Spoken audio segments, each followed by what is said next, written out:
Hey, thank y'all for joining us. We're doing something new. We're doing an online workshop with Ryan. We're doing it June 13th to the 20th.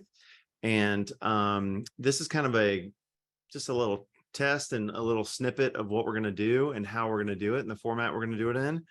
And so we decided to let Ryan come on here and talk about film stocks. We're going to talk about different film stocks that he chooses and why he loves them, and to definitely talk about just all the different stocks that he loves, and something that you guys can discover through his work, but then also other stocks that he or that's out there that you guys might love to use. So I'm just going to shut up and let him do his thing. But welcome to the show, our mascot and good friend, Ryan Muirhead. Welcome, man. Hey, how's it going? It's going good. Yeah, since I saw a bunch of new people join since you started talking, so I'll just do a tiny little recap. We starting next week on Monday for a week, we're doing a little online education workshop through Indy. Indy's going to start offering online education through various instructors, and I'm happy to be the first one to do it. This class is kind of just to give a taste of that.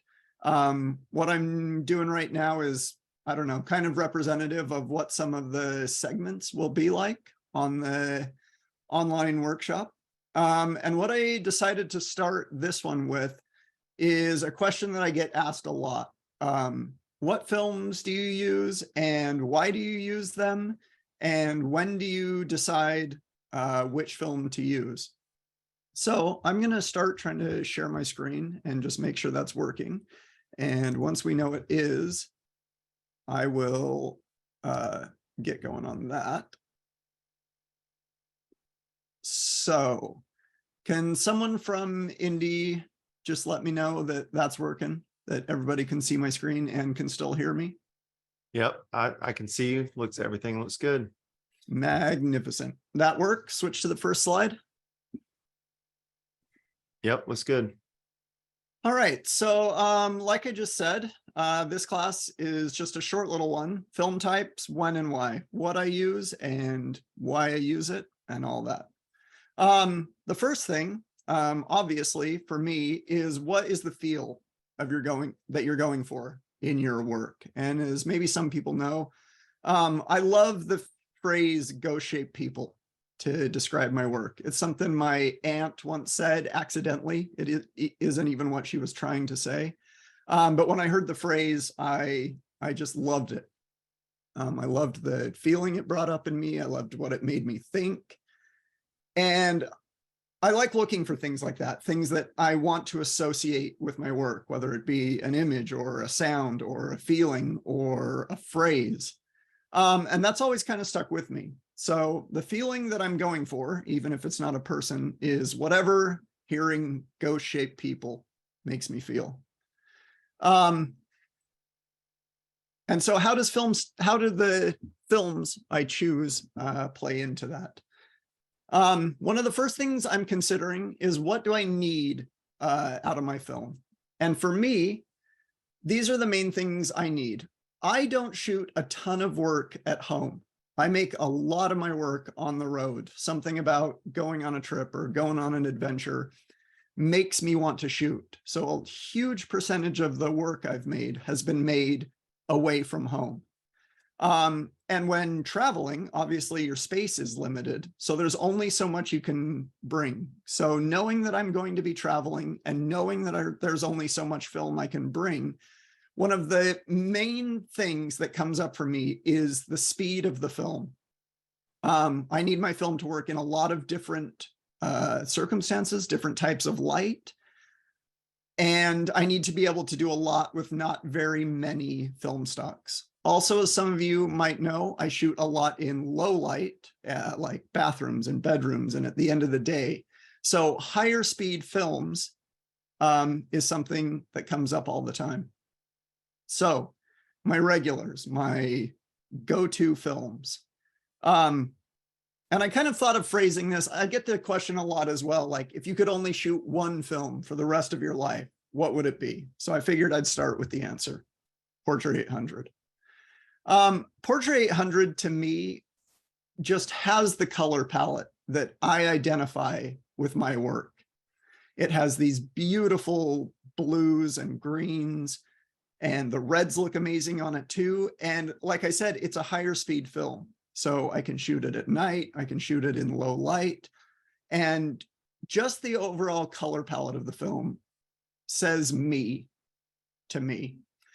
This is Portra 800 in 35 millimeter. With a lot of the films, I tried to pull examples from both 35 millimeter and medium format, just maybe so you could see a little bit of the difference. This is Portra 800 on the Oregon coast with my friend Lauren. I shot it on my Leica M7. And as you can see, maybe it's very grainy. That's a question people bring up a lot. Well, Portra 800 in 35 millimeter, isn't that very grainy? Yes, it's very grainy, and I think it looks beautiful. This is one of my favorite images I've ever made. We've printed it gigantic. You can see a lot of the grain, but I just love the way that it looks. Another reason Portra 800 is my favorite film of all time is it looks so beautiful in mixed light. This is Portra 800 on my Pentax 672 at my friend Yan Palmer's house. And I love using practical lights. I love using light bulbs and lamps. And as you know, color film is daylight balanced for the most part. So you might be wondering, well, how is orange light going to look on film? And on Portra 800, it looks so beautiful. I didn't have to color correct the scan. I didn't have to do a lot of work on it. Just the way Portra 800 can balance between the cool tones and the warm tones when they're in the same shot is just superb to me. The orange line on her face from the lamp is looking so beautiful. And the reason the light behind her is all blue is because this is like 6 p.m. It's evening light coming through the window. And when the scan is balancing for this warm light on her face, it makes the daylight kind of go extra blue. But I already believe that Portra 800 handles these blues and greens in such a like subtle pastel-y, just absolutely beautiful way, that Portra 800, my all-time favorite stock. The next one that I would call a regular for me is Portra 160. I gotta be honest, if Portra 800 and Portra 160 were the same price, I'm not sure I'd ever shoot Portra 160. But sometimes if you have a lot of light and you're on a camera like a Leica where the max shutter speed is 1000, and you want to shoot, you know, at f2, f2.8, that can be tough to pull off on Portra 800. So Portra 160. I shot this shot on my Leica as well, I believe. This is Portra 160 at sunset on the Oregon coast.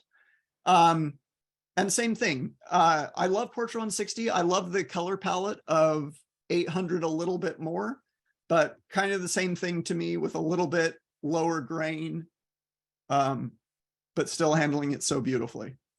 This is, I figured since it's a film photography workshop, we had to have a shot of a vintage car.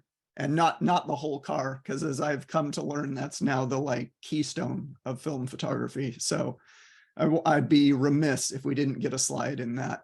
But Portra 160, again, you can see how it's just so lovely and muted. It's handling the colors really well. The sky is so much brighter than the rest of the scene, but it's handling it just beautifully. It's keeping that kind of like cream, orange, yellow glow to the sky. One of the reasons we all love shooting film. But yeah, Portra 160 would be my other go-to color film, either when I'm shooting in a lot of light or I don't feel like I can afford shooting Portra 800 at that exact moment. If I could only shoot 2 films for the rest of my life, like I said, the first would be Portra 800 and the next would be Tri-X 400. There's so much said about Tri-X, you know, I almost don't know what to add to it. It's just all the film cliches. It's classic. It looks timeless. It has this circular grain. The grain structure is beautiful. Even when the images get really grainy, it doesn't look like a problem. It just looks like, wow, were these images taken yesterday or 100 years ago? Really just almost just too much to say about Tri-X to cover. Tri-X feels like film photography to me. I don't exactly know what that means, but it's like, you think film, I think Tri-X. Yeah, these first two images were, the one on the left is in 35 millimeter on my Leica. The one on the right is on the Contax 645. But then when you jump to medium format, like this image of my friend Lauren in Oregon, it still stays so beautiful. And I used this image to point out another thing I love about Tri-X. It pushes so well. This is Tri-X 400 on the Pentax 6.7 pushed to 1600. So normally when you're thinking, oh, I'm pushing my film 2 stops, it's going to be so grainy, but this image still looks so clean. So to be able to get that classic look, to be able to use it in low light, to have it,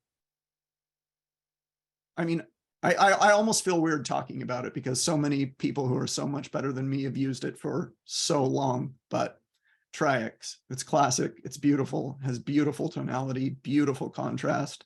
The grain looks amazing. If I could only shoot 3 films for the rest of my life, it would be Portra 800, Tri-X, and Cinestill 800T. Cinestill 800T is such an amazing gift that the film community got, because back in the day, there were tungsten balanced films, meaning light that was balanced to be used not in daylight, but looked amazing under fluorescence and tungsten and all that stuff. And we lost a lot of those films, but the guys at Cinestill started repurposing motion picture film to bring that back. And it just has a look like no other film available. Kind of a funny example to start out with, because I just said that it's a tungsten balanced film, meaning it looks correct under artificial light, but I actually shot this shot in daylight. And if you know anything about film balancing or film stocks, you would know that if you shoot a tungsten balanced film under daylight light, it's going to turn blue. And to some people that would be a problem, but I look at this image and I just think, oh, wow, it looks like a painting. Like the look of Cinestill T shot under artificial light is so beautiful.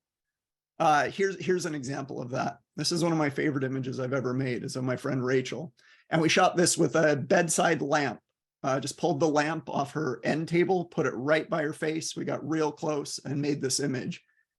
And I love it. It looks so powerful to me, but also I have no problems using Cinestill under daylight when I understand it's going to give that blue cast to it, and just going with it. Yeah, Cinestill, some people complain like, oh, it looks a little weird, or this looks off, but we have Portra 800. We have all these Kodak films that are dialed in to look exactly how you want them to look. And to me, I love that Cinestill looks a little weird sometimes. I love that it can be a little random. I love that it can be a little off. Like, that's what makes it so special to me to use. So those are my go-to films. I'd say just those films make up the majority of my work, but there's more, the supporting cast. Films that I use on a fairly regular basis, but I wouldn't say are my go-to films. Starting with Portra 400, the YouTube film photography community's favorite. I have nothing bad to say about Portra 400 at all, other than going back to with what we started at. The feel isn't quite me for Portra 800. While I love this image and I think it's so beautiful, and Portra 400 is what I had with me in my camera, my head can't help but be like, oh, I would have liked this more on Portra 800. Portra 400 really kind of leans into those tan, warm tones in the middle that so many people use to such beautiful effect. I've just never really associated like warm midtones and all that with my work. And I think it jumps out kind of immediately in this, that this is kind of a yellow focused image, not to its detriment at all. I think it's really beautiful. This was on my Leica on 35 millimeter film. This is Portra 400 of two of my great friends, Meg and Spencer, right after they had their baby. On medium format film. I shot this on a Mamiya 7, which is a 6x7 negative. So again, beautiful tones. The skin tones look great. The warmth, the low grain, everything about it. A really, really beautiful, flexible, versatile film. I just wouldn't call it me. I don't associate its look with like, oh, right, that's one of my pictures to me. So, but I'm grateful when I have it. I have no problem using it. I just put it in the supporting cast because it's not exactly my go-to. Another film that I would call in my supporting cast, but is definitely working its way up the more and more I use it, is Cinestill 400D. Cinestill recently introduced another cinema film, but this time a daylight film. I shot this on my Leica on one of the demo rolls before 400D was released. And I just love the look of it. I have to joke with the Cinestill guys because I say that I'm the worst person to talk about their film that still loves it the most. This shot is 2 stops underexposed. I did a frame before this where it's all crisp and beautiful and the colors look just right and the shadows aren't grainy. But me knowing how much I love to underexpose Cinestill film just because I love the crazy things it does, I took the next frame, this frame that I'm showing you here, 2 stops underexposed. And on a lot of films, you'd be getting into like, oh, you kind of ruined it. Like that doesn't look very good. But to me, this just looks like a painting. So this is on 35mm film, kind of underexposed to give you the feel of that. But the next frame, or the next 2 frames, are on medium format, properly exposed. Just to, oh, I'm sorry, the one on the left is medium format, the one on the right is still 35. But the shot of my friend Tessa on the left, 400D in medium format. And again, it's just got that Cinestill, I don't want to say weirdness to it because that makes it sound negative, but the highlights are glowing a tiny bit red and the colors are just a little, not Portra, not what I'm used to, but in such a beautiful way to me. It's such a, the Cinestill films are my painterly films. When I have that feeling of like, oh, I want this to look like a painting. The Cinestill films are some of my go-tos.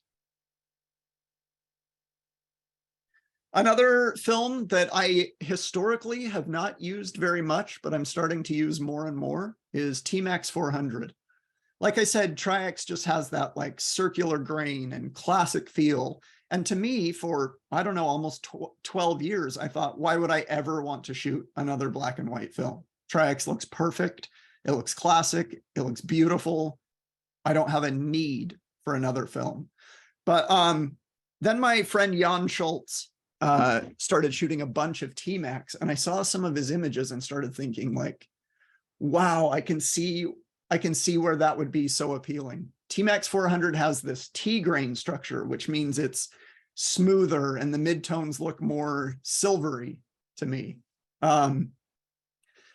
The contrast, I would call it like a little bit softer and silverier and smoother. I'm not a big technical person, so I'm sure if someone knew a lot more about the chemistry of the film, they'd be offended with my descriptions. But this is a T-Max 400 portrait I made recently on a beach in San Francisco of this elderly man from Israel who was visiting. And when I got it back, I saw it. I saw like, oh, if this is on Tri-X, like his sweater and his hat would have been contrastier and maybe a little bit more lost, and the grain would have been more pronounced. And to be honest, I probably still would have loved that too. But I started to see the appeal of these more silvery, kind of softer tones. This is an image I made of my little sister, Michelle, when I had very first gotten my Mamiya 7. So this is a 6x7 picture on T-Max 400. Yeah, and I don't use it very often, but I'm really starting to love the look of it. Sorry, I need a little water break. And we're going to do Q&A at the end. So if you have questions, please be thinking of them, and I'll go back to that. So between the main ones and the supporting cast, I'd say that covers now like more than 90% of my work. But I titled this little section Grab Bag, the stuff that I'll use for fun, basically. Starting with Gold 200. As some of you may know, Kodak recently reintroduced gold and also in medium format, which we didn't have before. And it's a little bit more contrasty and a little bit more saturated, but it still has a really beautiful look to it. I took this photo on a road trip with my brother at sunset, and gold already has that kind of contrasty and saturated look. And I thought it'd be really interesting to play off of that type of film stock with light that was kind of already doing that on its own. And at first I was bothered that my shadow of taking the photo of him was on his neck and chest, but eventually I kind of grew to love that. So this is gold in 200 speed, and just looking at this right now, I can see that it's grainier. I can see that it's more contrasty, but it still has a really nice look to it. And this is gold 200 in medium format. Really clean, really beautiful tones, kind of fits in with the Portra line, but I would call it warmer, I think. Warmer, a little crunchier, a little more contrasty, not as muted as you get with the Portras. But for me, gold's like an amazing film for my point and shoots. Both of the last images I showed were on point and shoots. This is on a Yashica T4. And this is on a Fuji GA645, which is a medium format point and shoot camera. So gold's a great go-to grab bag film for me. The next one is Kentmere 400.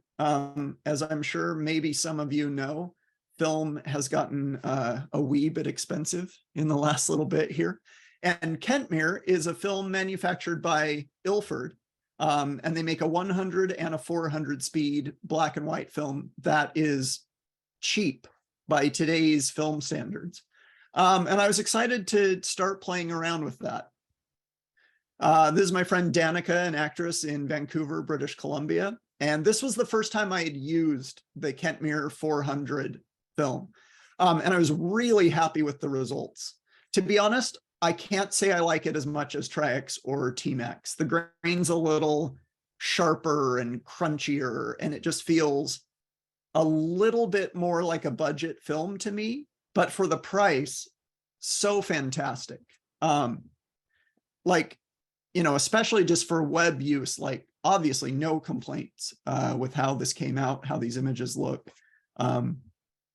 Really, really happy with it. I haven't shot a lot of the Kentmere yet, so I don't have a ton to share. But especially like for point and shoots or just running around with kids, or, you know, if I was really trying to work on an art project for myself and in black and white, I would still gravitate towards Tri-X and T-Max for sure. But for running around and kids and point and shoots, I think the Kentmere is such an amazing option to have available. My next category is getting weird with it. Cinestill also makes a 50 speed daylight film. And if you heard me talking earlier, a lot of my work is in low light and I need a lot of flexibility. So a 50 speed film kind of jumps out as like, oh, I probably wouldn't use that very much. It's for very bright light in the daytime. That's what they made it for, but that's definitely not what I use it for. These are both on Cinestill 50D. On the left, I had this idea to do this self-portrait nude series where they would be long exposures. And since I wanted them to get blurred, what I did was I took a point and shoot camera, I taped it to my ceiling, we shot in a dark room, and then I put 50 speed film in the camera. So if you have a point and shoot camera whose lens is probably like f8, and then you're shooting on 50 speed film, what's going to happen? It's going to choose some exposure like 2 or 3 seconds, which is exactly what I wanted. So I used 50D for long exposures, which I think it handles really beautifully. And the one on the right is 50D, double exposures on film. There's no Photoshop in this image. I was working with my friend Jamie or Birdie, and we had this idea of, what if we just went around the yard and took pictures of clouds and flowers and stuff like that, and then rewound the film and popped it in an underwater point and shoot camera, and then hopped in the pool and shot that same roll of film like immediately. And the one on the right, I was just amazed when we got it back. The Cinestill handled it so beautifully. The colors were interesting and painterly, and yeah. So both of these are on my Cinestill 50D. Getting weird with it. Like I said, I'm about the worst quality spokesman for Cinestill ever, because I love shooting the film once it's just so expired, it's destroyed.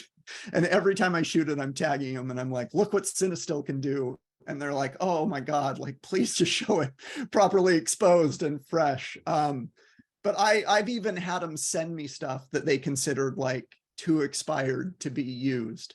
And my favorite image I've ever made in my whole life was on Cinestill 800T that was like 3 or 4 years expired.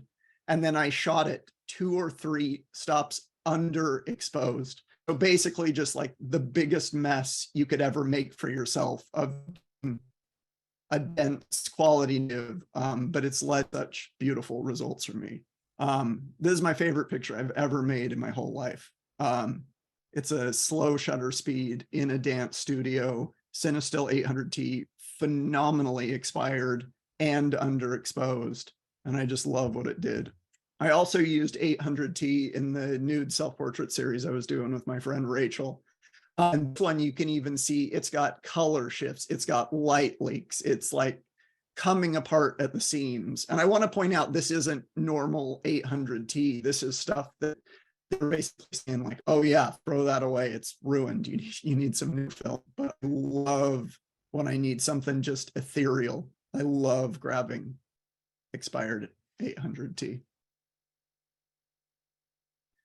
The Dear and Departed, we won't dwell on this too much because it's sad, but I still have some film stocks that are not manufactured anymore that I've really loved and used. First up, 400H, obviously the day a million wedding photographers cried. Discontinued, but I've made some work I really love on it. This is 400H on the Contax 645. I feel like it's definitely one of the best portraits I've ever done. Obviously, everyone knew 400H was beautiful, so we can pour one out for that homie. H had this very, famous Fuji pastel-y, painterly look to it. It was quite known for people saying you needed to overexpose it a lot, but I got real interested in not doing that. I shot this photo in Yellowstone National Park during a wildfire season. So it was really hazy and smoky, and I didn't want to overexpose that feeling in the sky. So this is 400H shot basically right at 400. And I love how that came out. Fuji 100C. Kind of a Polaroid equivalent. Fuji made this packed film that produced both a print and a negative. And while kind of the more famous, the more commonly seen thing is just the prints that film would make, something I really love doing is it makes this negative. And if you take the negative and you tape it down to glass and you bleach the back off the negative, you end up with like a film negative that you can then scan. This is a 4x5 frame that I shot on my friend's Megan Spencer at that same shoot. And then I recovered the negative and scanned it, and it has such a unique look. Painterly, again, is I guess what I would go to. And this is another one of my favorite ones I've ever done. This is a recovered Fuji 100C negative that I shot on the Mamiya RZ Pro 2 and then scanned the recovered negative. And to me, they just look like nothing else. And I'm very depressed they're dead. Next, the 3000B. Fuji made this 3000 speed film, and I actually think it was a 5000 speed film, but Polaroid film, which means you could shoot this Polaroid film in such low light, and it had such a beautiful look to it. And I used to say, if there's one film I never want canceled, it's Fuji 3000B. So I'm sorry I jinxed it. But the 3000B would also make a negative, but it wasn't one that you needed to bleach the back off of. You could just wait for it to dry and then flatbed scan it and invert it. So this is actually Fuji 3000B, the negative part that I scanned and then inverted into this. That's pretty much it. This wasn't meant to be a super long one. We're going to talk about a few more things and do some Q&A, and I'm happy to go back to slides or clarify things. But a couple things I wanted to mention. I have the indie online workshop. Obviously, we're going to talk a little bit more about that, but it's like this, but for a week. I'm covering a lot more. We're covering metering, shooting theory. Man, now I need my slides in front of me, but I've got like 7 days worth of presentations, and we're doing forum stuff and Facebook groups throughout all those days. We're going to bring it up again, but there's a you want to use off, I believe you get $47 off the total cost. I also have some in-person workshops coming up this year. The next one's in Astoria, Oregon. And I'm teaching with my friend Jan Palmer. And then we have 2 in Australia in December. So if you're interested, check out any of my social media links for that. And that's it. And now I'm back to me to answer questions and say hey and say thank you and all that.